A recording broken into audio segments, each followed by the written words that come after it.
The moving truck looked completely out of place in front of Ethan Carter's small blue house. Neighbors peeked through curtains as expensive luggage was carried onto the porch.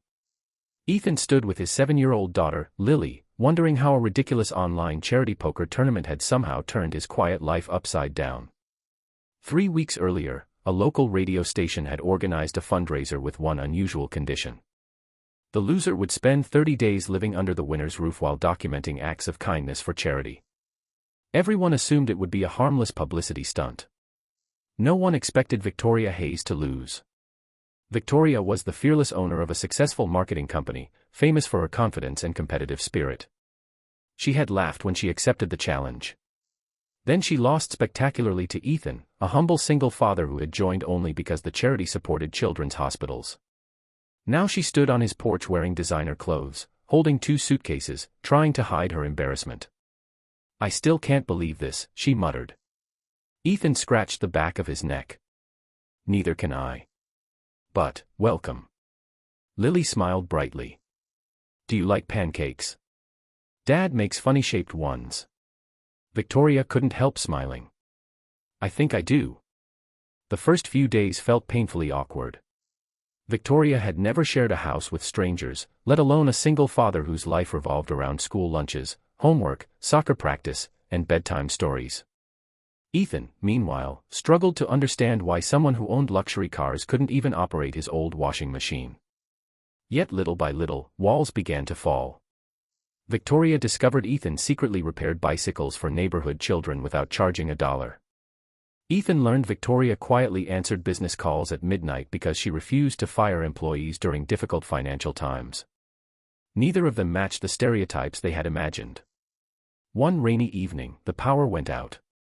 Candles flickered across the kitchen while thunder rolled outside. Lily fell asleep on the couch halfway through a movie, clutching her stuffed rabbit. Victoria watched Ethan gently carry his daughter upstairs. There was such patience in every movement that it reminded her of someone she hadn't thought about in years. When he returned, she asked softly, "Does her mother ever visit?" Ethan looked toward the dark window. "She passed away 4 years ago." Silence settled between them. "I'm sorry," Victoria whispered. "I used to think I'd never recover," Ethan admitted. "Then Lily gave me a reason to keep waking up." Victoria nodded, but tears unexpectedly filled her eyes. "My father used to say something similar." Ethan noticed the sadness. "You miss him?"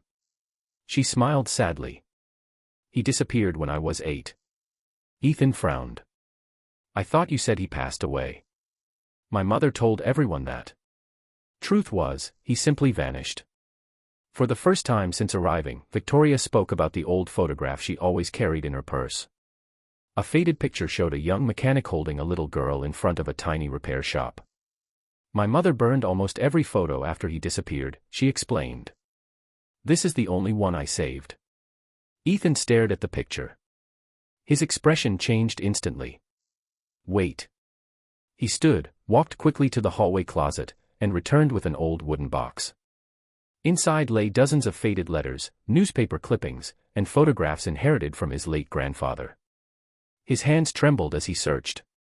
Finally he found one. It showed the exact same repair shop. Standing beside Victoria's father was Ethan's grandfather. Victoria gasped. "That's impossible." Ethan carefully turned the photograph over. Written in faded ink were the words, "Brothers Forever. Thomas Hayes and Samuel Carter. Summer 1988. Victoria covered her mouth. "Hayes. My last name is Carter," Ethan whispered. Neither spoke for several seconds. Their families had once been inseparable. According to the letters, Thomas Hayes and Samuel Carter had owned the garage together until a terrible misunderstanding involving stolen money tore them apart. Thomas left town to protect his family from dangerous criminals connected to the theft.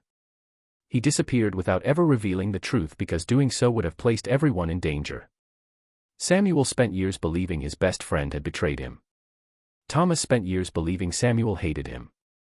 Both men died carrying the same heartbreaking misunderstanding. Victoria wiped away tears. "My whole life.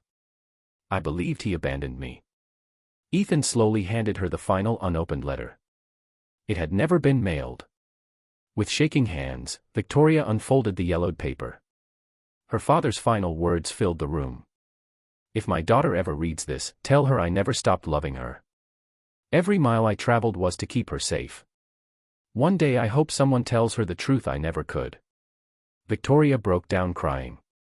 Without thinking, Ethan stepped forward and hugged her. Not because of the bet. Not because she was a successful CEO. But because two broken family stories had unexpectedly found each other under one ordinary roof. Outside, the rain finally stopped. Neither of them had expected 30 days together to change their lives. What began as the punishment for losing a simple bet had uncovered a family connection buried for decades, a truth that healed old wounds, gave a daughter the answers she had waited her entire life to hear, and reminded two strangers that sometimes fate arrives in the most unexpected ways.